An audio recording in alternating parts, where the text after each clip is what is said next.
The exiled prince who returned as king. Arabia. 1891. A kingdom collapses. The once mighty house of Saud is torn from power by a rival tribe backed by the Ottomans. Their capital, Riyadh, is in flames. Families scatter. Blood marks the sand. And in the chaos, a 10-year-old boy is led into the desert under the cover of night. His name is Abdulaziz. His title, Prince, now means nothing. For the next decade, he lives in exile, watching his family age in poverty, his father weep over lost honor, and his people ruled by enemies. But something grows inside him. Not just vengeance, but vision. He trains by candlelight. Studies his enemy. Learns the art of desert war, of diplomacy, of patience. And then, in 1902, with just 60 men and a plan that defies logic, he rides toward the very city that once expelled him. This isn't a fable. This isn't myth. This is how a forgotten prince forged a kingdom from fire, faith, and a sword. It began with the crack of cannon fire, and ended with the fall of a dynasty. In the heart of Arabia, the city of Riyadh, the royal palace of the House of Saud stood proud. For over a century, it had been a symbol of independence, strength, and tribal unity. But by 1891, that symbol was crumbling. The Rashidi dynasty, backed by the Ottoman Empire, marched with cold determination. Their goal wasn't just territory, it was annihilation. Ottoman artillery pounded the city gates. Merchants abandoned their shops. Noblemen scattered. Allies betrayed their oaths. The sands of Najd, once loyal, turned silent. Inside the palace, a young prince named Abdulaziz clutched the folds of his father's robe. Only 10 years old, he watched soldiers scream, women weep, and fire consume the tapestries of his childhood. His father, Abdul Rahman bin Faisal, the last imam of the Second Saudi state, knew the truth: Riyadh could not be saved. And so, that night, with no kingdom left to rule, he fled. By moonlight, they mounted camels and escaped into the dark. No gold, no army, only survival. Their destination, Kuwait. A place of exile, not welcome. A place where kings became beggars, where princes were forgotten. For the next decade, Abdulaziz watched his father beg for tribal alliances. He saw the shame in his eyes. The silence at campfires. The fading respect in noble circles. But the boy, now growing into a man, did not break. He trained. He listened. He studied maps. He memorized bloodlines and betrayals. And deep within him, a single vow echoed.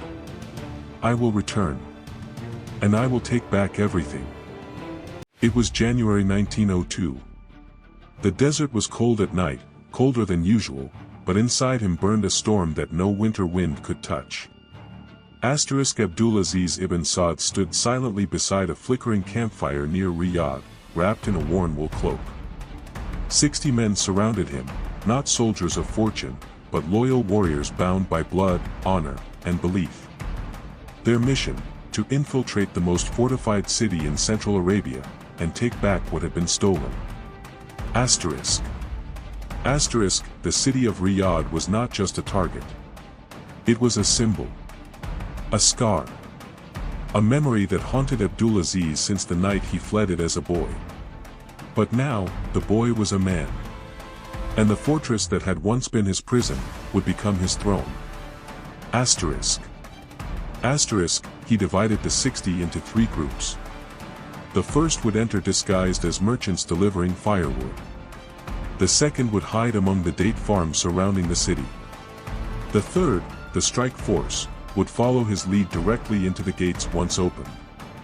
The plan was brutal in its simplicity. Either Riyadh fell in minutes, or they all died trying. The night before the assault, he didn't sleep. He wrote a letter to his father, not goodbye, but destiny. And as the sky began to pale, he gathered the men and said simply, "We ride to reclaim what God once gave us." As the fortress doors creaked open for morning trade, Abdulaziz moved, dressed as a trader, dagger tucked inside his cloak. The guards barely looked at him. Then, the signal. A whistle. A shout. Swords drawn. The courtyard erupted in screams. Abdulaziz's warriors poured through the gate. Blades slashed through the morning stillness. Men fell where they stood. Abdulaziz led the charge through narrow corridors toward the governor's chamber. There, he met Ibn Ajlan, the Rashidi governor. A single glance passed between them. Then steel sang. A pistol cracked.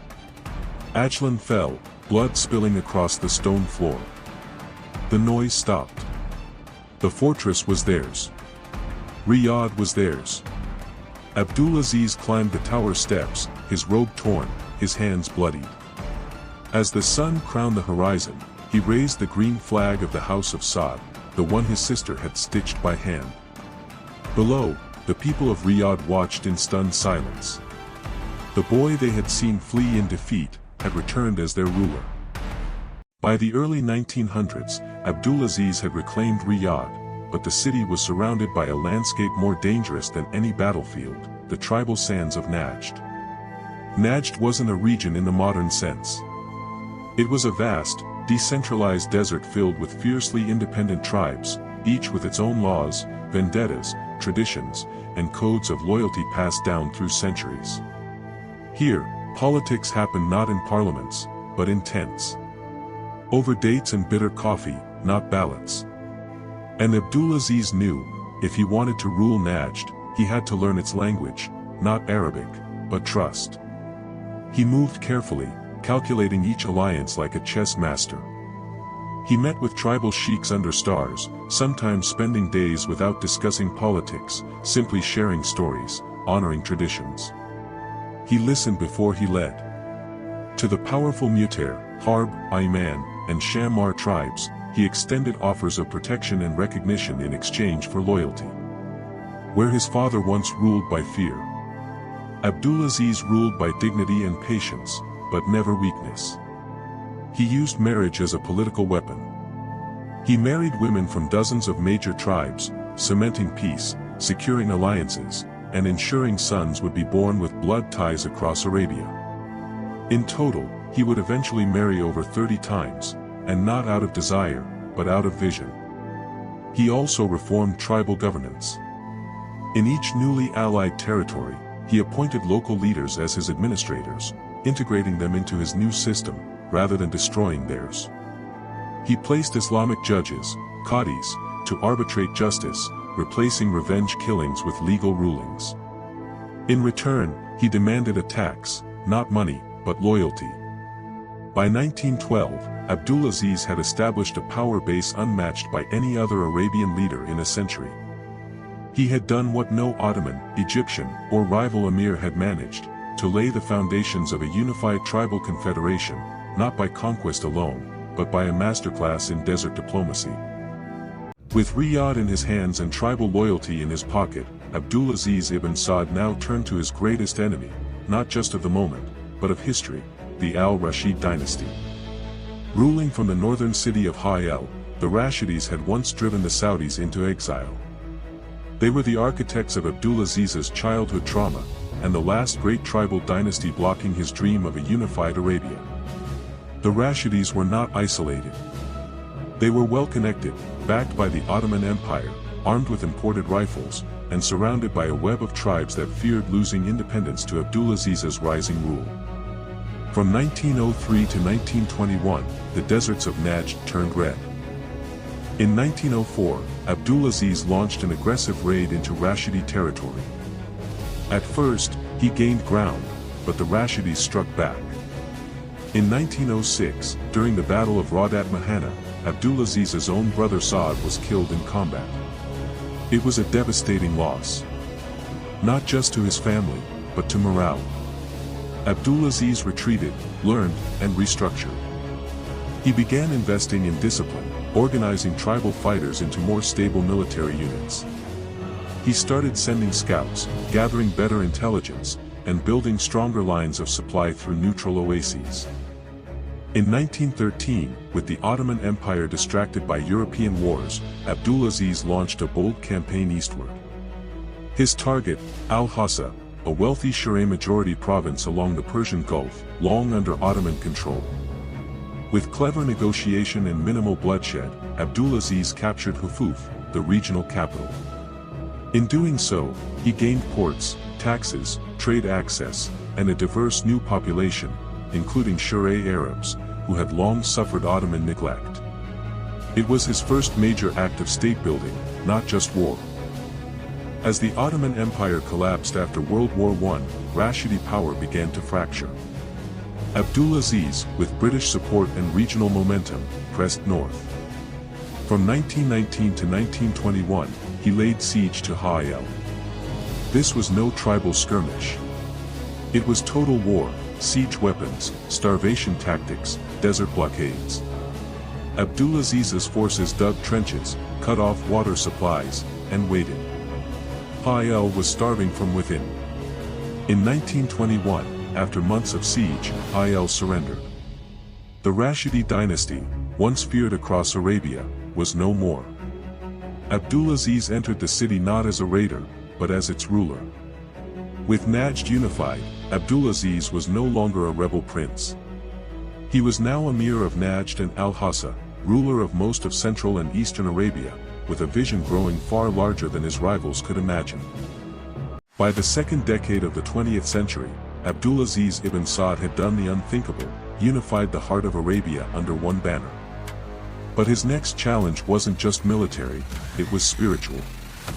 The desert was full of tribes, but to truly forge a nation, Abdulaziz needed a new identity for them. Not just loyal to him, but to God. In 1912, he launched a radical social experiment. He called it the Hijra movement, a plan to take Bedouin nomads, scattered and tribal, and transform them into settled, disciplined, religious citizens. He built agricultural colonies across the Najd, funded by the state and centered around Wahhabi teachings. Mosques, prayer schools, and military drill fields sat side by side. These settlements were meant to erase tribalism, and replace it with faith-based nationalism. The young men raised there became known as the Ikhwan, the Brotherhood. They were taught that Abdulaziz was not only their leader, but the sword of Islam. That their cause, spreading Wahhabi Islam, was divinely sanctioned. Within a few years, the Ikhwan had grown from scattered desert students to a powerful ideological army, fiercely loyal, relentlessly disciplined, and utterly uncompromising. They fought not just with weapons, but with conviction. To them, tribal rivalries, local customs, even Sufi and Shiraz traditions, were all heresies to be cleansed. Between 1912 and 1926, the Ikhwan helped Abdulaziz crush opposition across the peninsula, from Al-Qasim to Jizan. They tore down shrines,